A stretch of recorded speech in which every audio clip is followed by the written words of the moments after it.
What's up, guys? Welcome back to another How to Beat Live Low Stakes Poker video. Today's video, we're going to take a look at how to beat these games from out of position, how to play out of position, if you will, in 2025. So we're going to use the PokerScope app, and these are two hands that I actually played with actually the same hand. So I thought it was kind of fitting to use the same hand and show two different textures, talk about my strategy on both from out of position, and what we can do kind of depending on our opponent, like if we know what kind of player it is, what his tendencies are, and maybe if we don't know, if they're an unknown, we'll talk about that as well, and kind of different parts of my range and what I, in fact, would do. So this first hand, 1-3, and these are both 1-3 games, raise to 15 under the gun, with Queen 9 suited, and labeled him as an ABC fish, and we're quite deep in the spot. He decides to go ahead and call. Flop is Queen 7 deuce. Static board. Think we have the best hand most of the time. So my thought process here is if I believe that my opponent is going to bet too often when check to just because we check to him, if they play a little more out of fear, meaning like if they, and you could be one of these players, if you have a hand like pocket eights here and you just bet because you're wanting to take down the pot now, you're wanting to avoid more overcards coming on future runouts. If that's the case, then you do leave yourself open in the spot to a lot of check raises. But our opponents are going to tell us quite a bit about their sizings. Now, they are going to be able to hide their hand strength a little bit on static textures because there isn't as much to fear on most every run out. So, if they have a pretty good hand here, they're not really worried about it. Especially if they have a really good hand, they want to keep us in the pot. So that's something to keep in mind when they do use maybe a smaller sizing. But, if I felt my opponent was overly passive here, then I do want to go ahead and just start betting with a lot of my hands that want to play for, I would say, obviously three streets, maybe even at least two. This hand's pretty close. I think it could be a two-street hand for sure. But if you do have ace-queen here and you think you have an opponent that just doesn't stab enough when checked to, then you need to start building a pot yourself, and you need to plan to just go bet, bet, bet on most every run out. If you do have an opponent, though, that you think is capable of stabbing a little too often, again, maybe betting mostly based on fear, then that's somebody we want to check to. And I do have pretty good info on this opponent in this specific hand.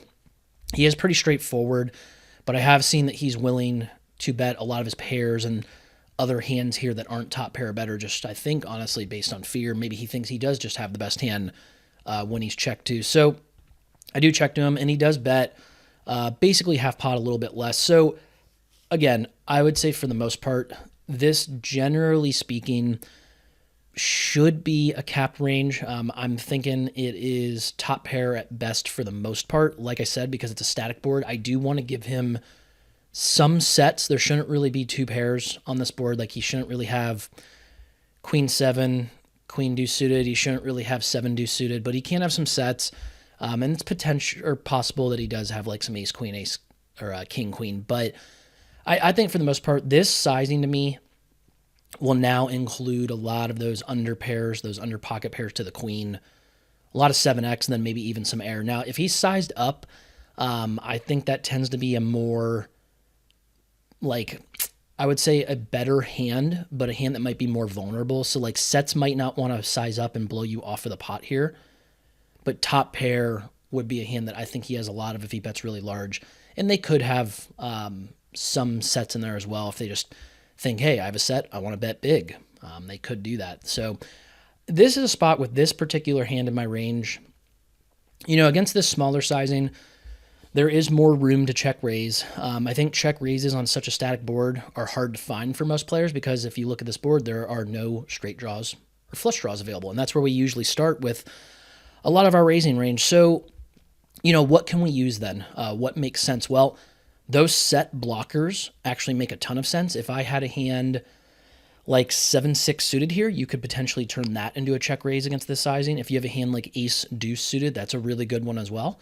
You block bottom set and you block ace queen. So that's a really good hand that you don't think maybe has as much showdown value, not as much value as a hand that you check call down with, but certainly a hand that you can start playing aggressively with. And like, let's say you have ace deuce suited and he's capable of betting hands like pocket eights here, you're going to get him to fold those hands a vast majority of the time. So I would start with some of the pair blockers, and then other hands that you could potentially use. It would be like some of the king high combos that block the queen X hand. So like king jack suited would block king queen and queen jack, gives you a couple overcards to maybe best top pair if he did happen to have like an under pair he gets sticky with. But generally, if they bet call a raise on such a static board, it tends to be a lot of top pair or better.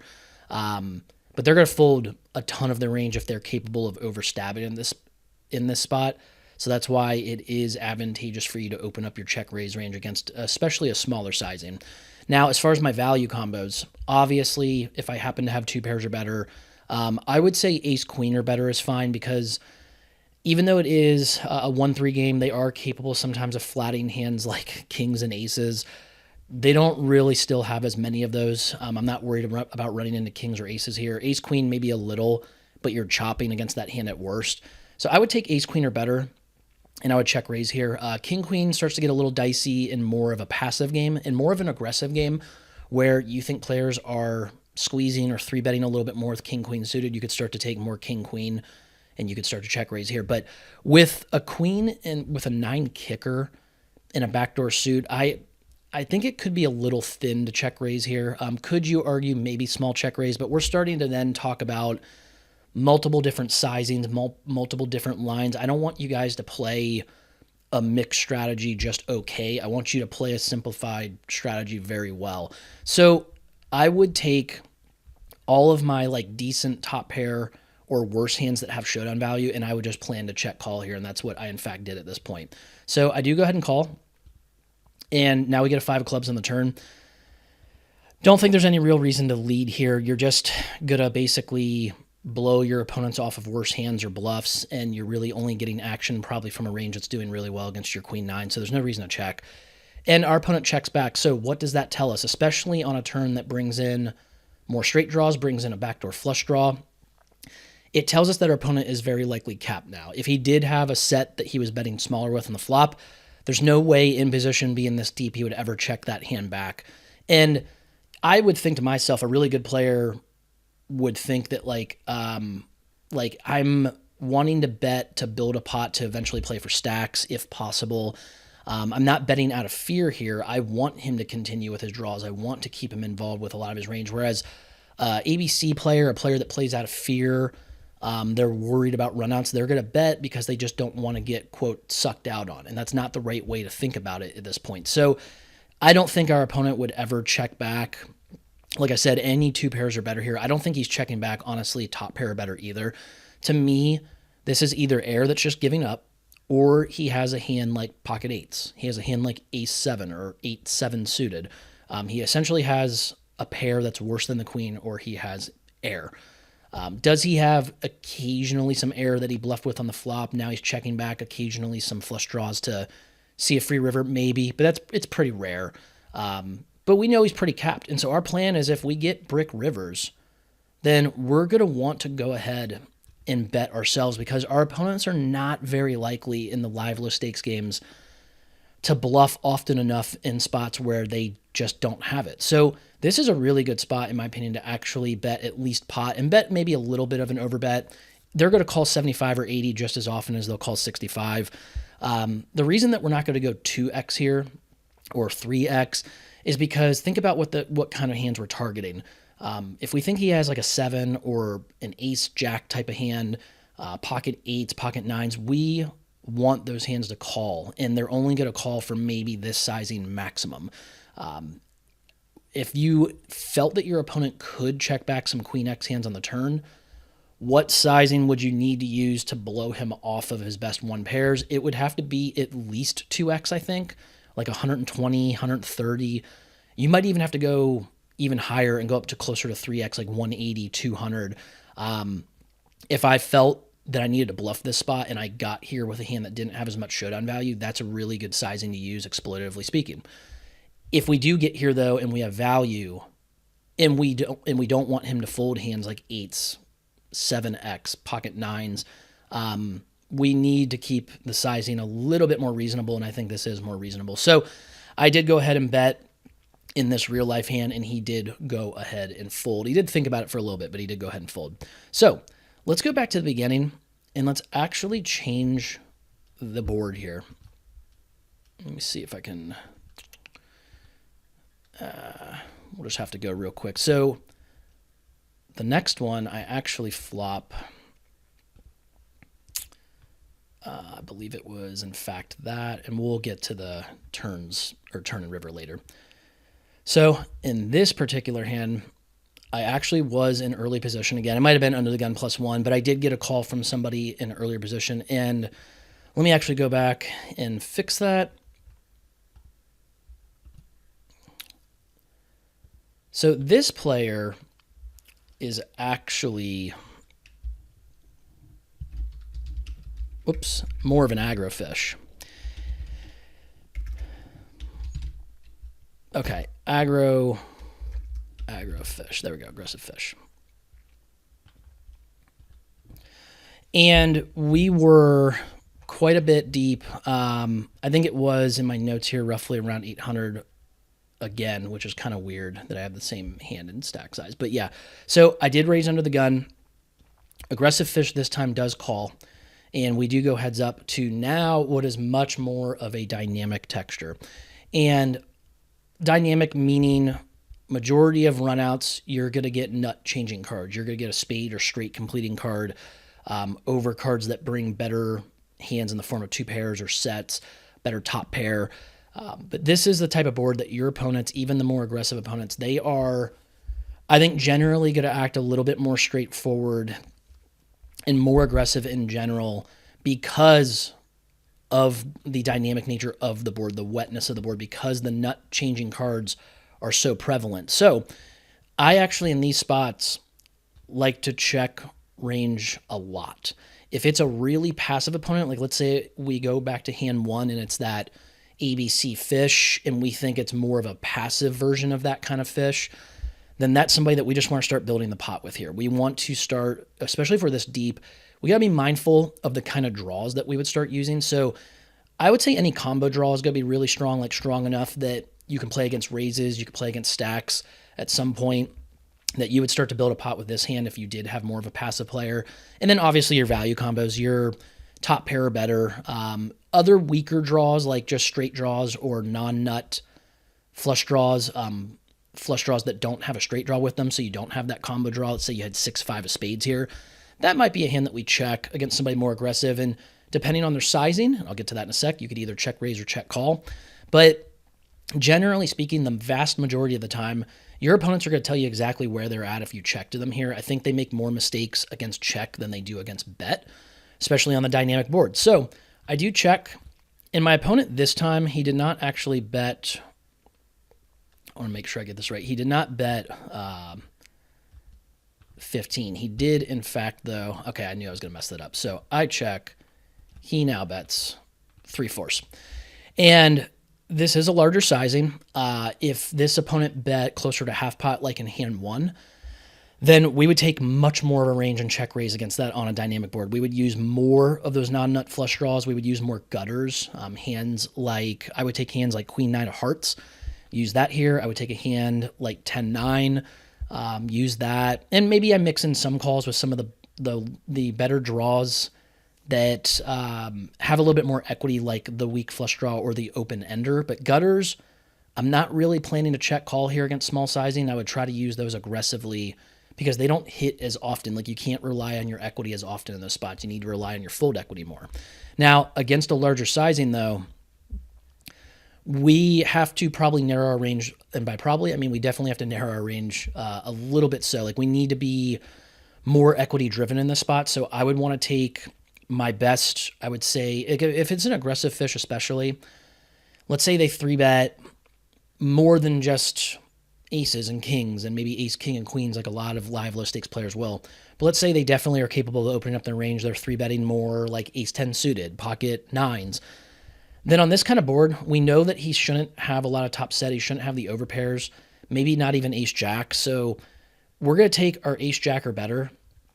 And we're going to check raise a lot in the spot, especially against small sizing. But against a large sizing, I would stick to maybe just like at this stack depth, we're so deep that I would say probably like kings or better, and then your best draws. And that again would be your nut flush draws and your combo draws where you have a flush draw plus straight draw, or you have a hand like it'd be hard to have a deuce without an ace when you have a flush draw, but let's say somehow you had king deuce suited and you had the pair in the large flush draw, then that's considered a combo draw as well. So it could be like pair plus draw, if you will, or flush draw plus straight draw. Those all add up to essentially the same thing, a combo draw or a draw that just has more equity that you're pushing.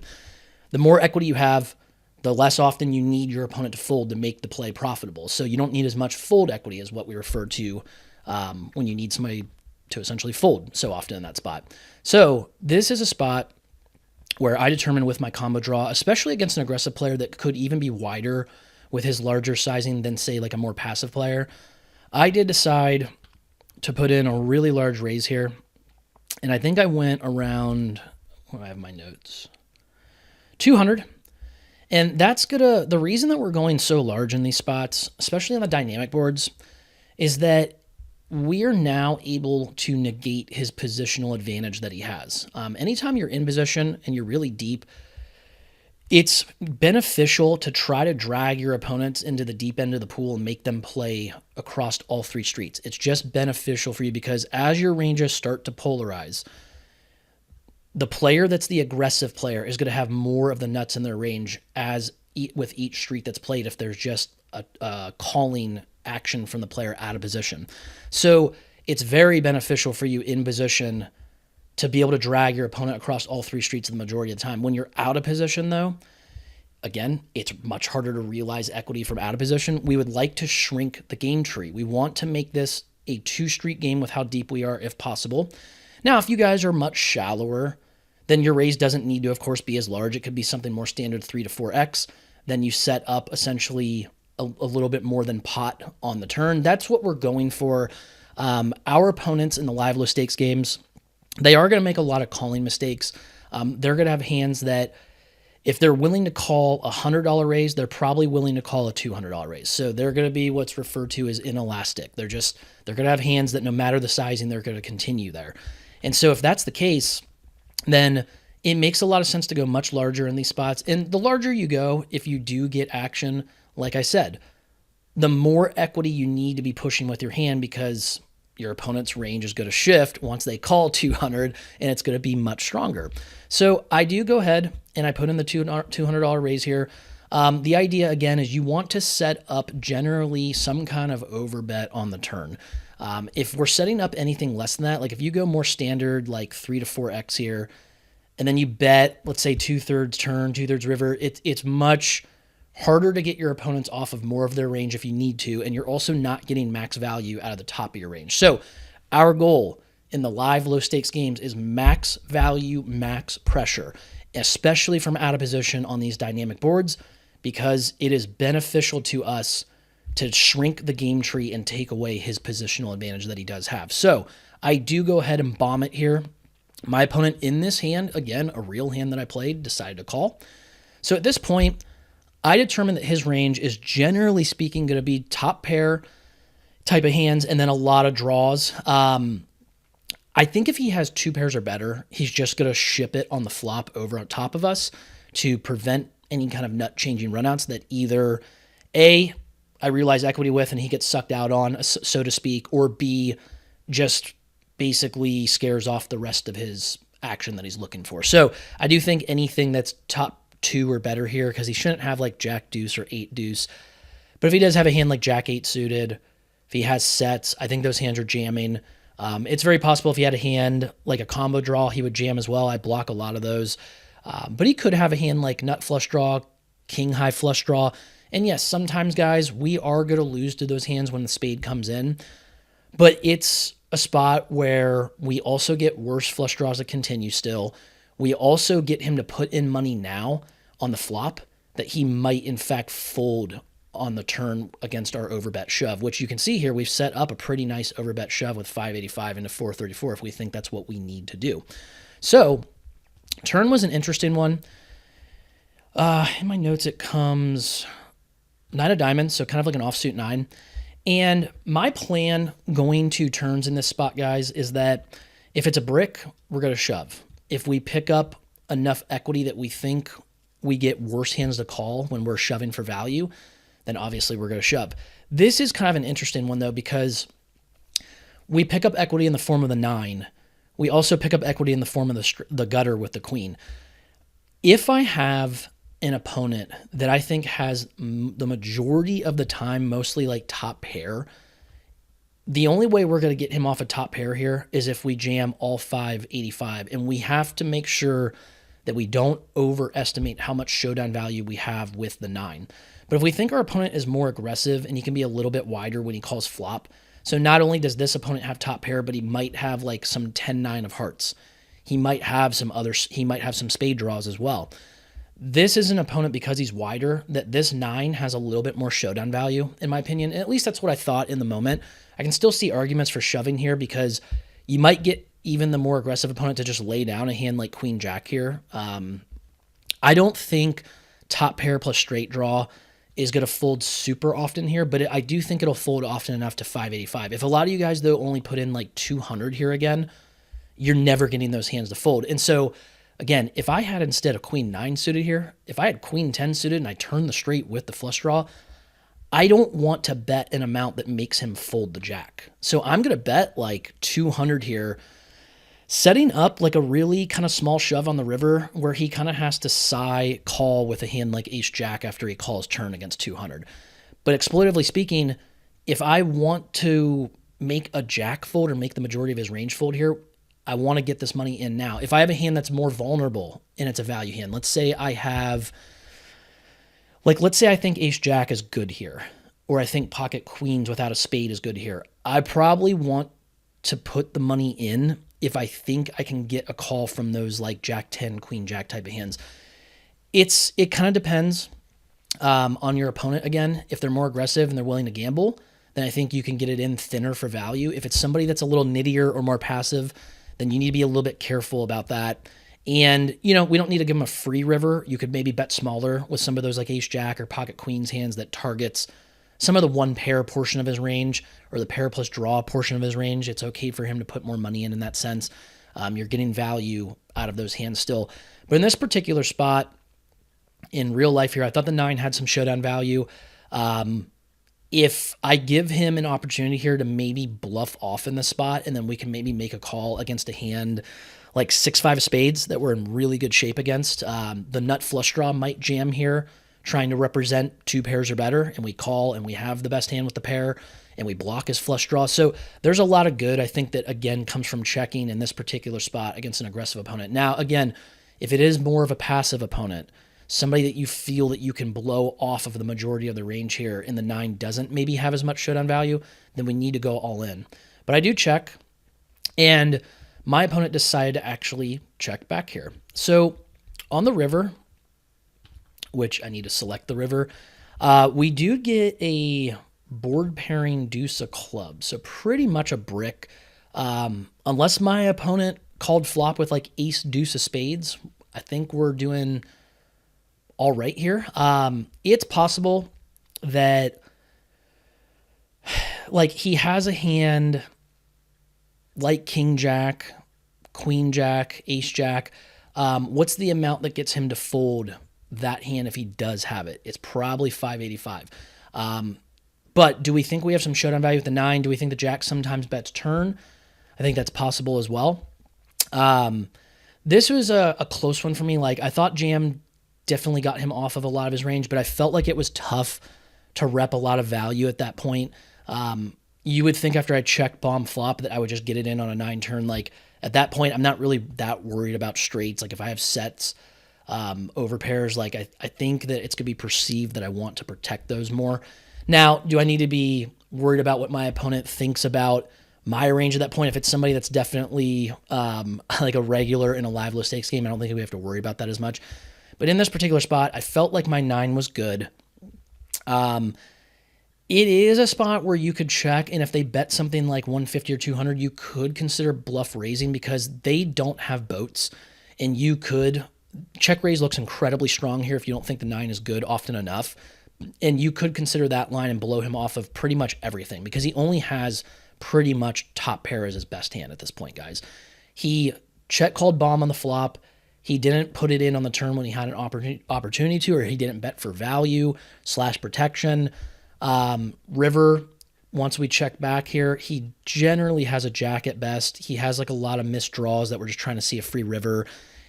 If he felt like I was getting aggressive with a lot of my range in the flop, it is possible he has a pair that's worse than the jack.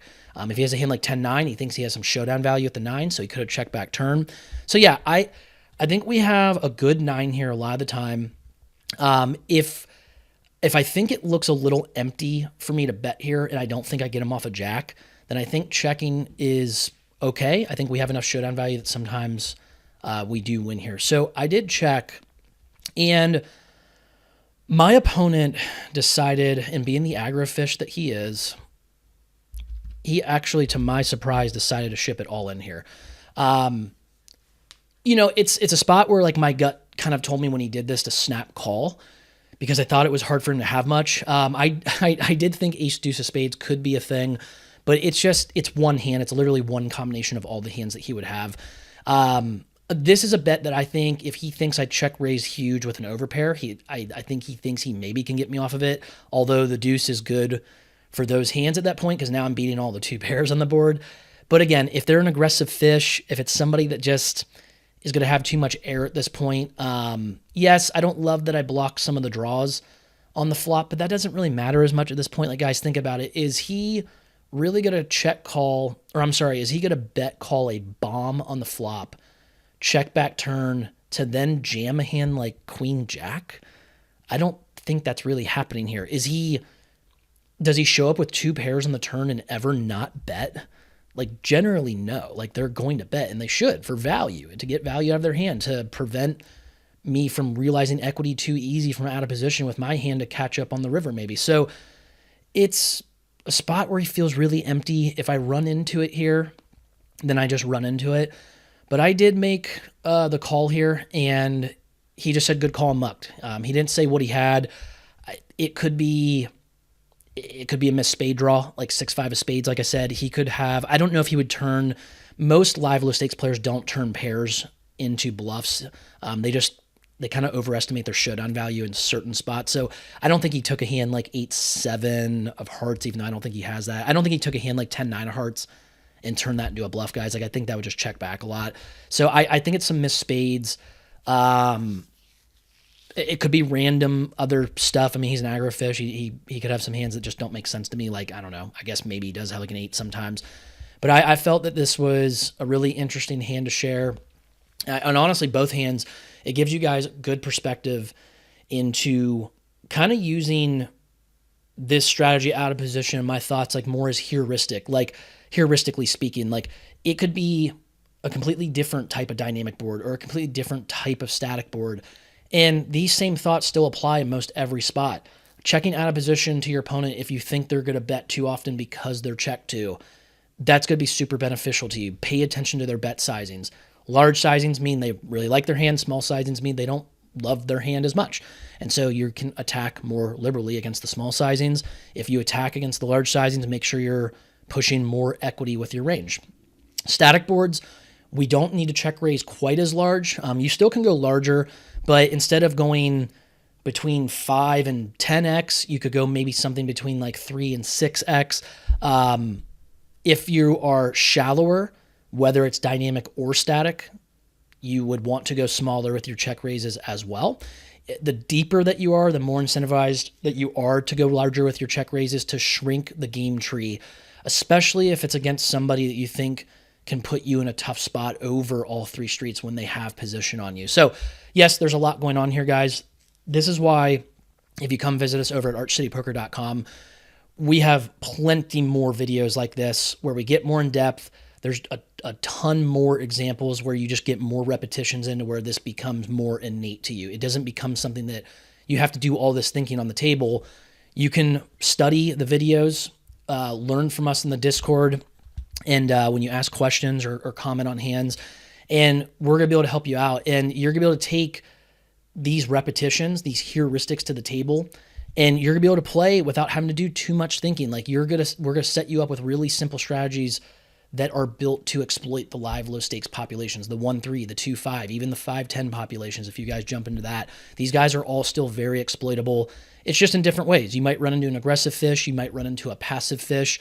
Again, if they're more passive, look to bet more of your hands that want to build pots from out of position. But generally speaking, most of your opponents are going to tell you everything you need to know when you check to them, and that allows you to play perfectly. Because if they don't bet, guys, we didn't even really talk about that, but if they don't bet on the flop and they check back, they're generally very capped, and that allows you to then play an aggressive 2-street game yourself, and that's kind of mitigating the risk. Like it's really nice because then you don't need to bet the flop without knowing as much about your range, like or about your opponent's range. There's less clairvoyance there, if you will. So if you guys have any questions or comments, go ahead and let me know. Please like the video, subscribe to the channel, and come visit us over at archcitypoker.com, like I said, where you'll find much more content like this, and we will set you guys up with these simple strategies, again, that are built to exploit the live low stakes populations that you guys are playing within. So I'll catch you guys in the next video. Thanks.